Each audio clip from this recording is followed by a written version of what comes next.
Hello everyone, and welcome back to this video. Today we're going to be talking about drawing a full resonant sound.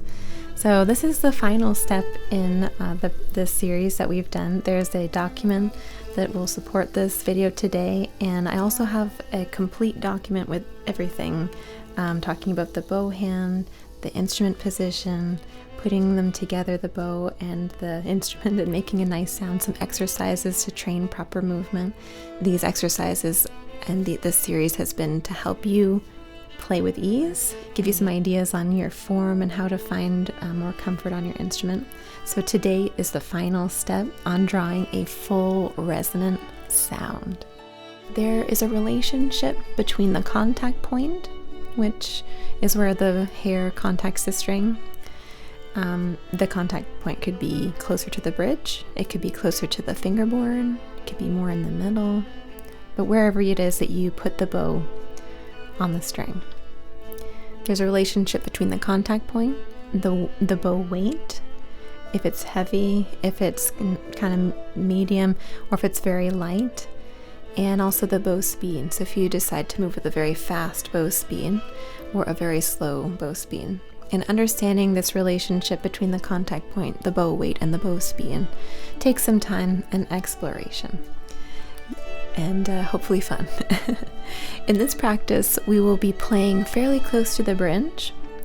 Each string has a slightly different toleration for closeness to the bridge, with a heavy flat hair and slow bow speed. So we're going to be just taking our time, heavy, flat, slow, close to the bridge. This will create a loud, full, and resonant sound. So we're going to be playing whole notes. Whole notes are held for 4 counts, and we're going to set the metronome to 4/4. The app that I love to use is called Tonal Energy. It's an incredible app to use in your practice. I have no idea how I survived without this app, but somehow managed. So we're going to put the metronome to 4/4 with a 30-second note subdivision. On this app, you can also have it count in a voice for you, so it will count to 4 for you, or however you want to set it up. That's very, very helpful. And we're going to put the tempo at 40. Okay, so we're going to try to do 1 count per quarter of bow. Or let me say it a different way. We're going to use a quarter of bow for each count, and we have 4 counts.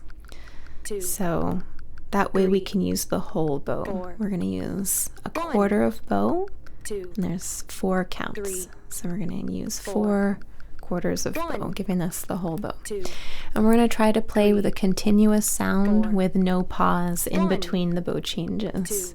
Just a continuous sound, staying on 1 string. We're going to aim for an even tone, no dynamic change, just a beautiful resonance and smooth bow change. It's not like it's a dead sound. You can just think of like a singer holding a note. You can think of Pavarotti just sustaining a note. Think about it in terms of our voice as well. As all great teachers will say, we're all just trying to mimic the human voice on our instrument. And the violin is very, very good at doing that. So think about how you might sing this long, very slow note. And we're going for a loud sound. Remember, we're not going to have any dynamic variation, really. We're just going to go for an even, continuous sound between the bow strokes. This is a fundamental bowing, and it seems like it should be easy, but it's a lot harder to do in practice. So we need to carefully tend to it each practice or every couple practices. But especially as you're starting, this should be part of your warm-up for the first 5 or 10 minutes of your practice, however long you like to practice it, but going through eventually all of the strings. If you're really struggling with 1 string, that's the string for your practice that day, and you could do a different string in another practice. you're kind of you're getting to know 1, how the bow and 2, that string work together 3, to create sound. 4, And like I said, we're exploring at the moment, we're experimenting with a 3, slow bow 4, speed, right? The metronome is 1, at 40. That's very 2, slow.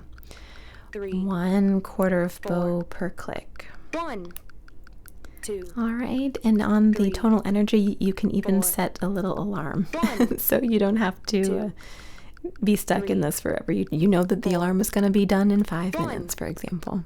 2, All right. So with that, 3, I will leave you. I 4, hope this was helpful, and I will see you very soon in the next video.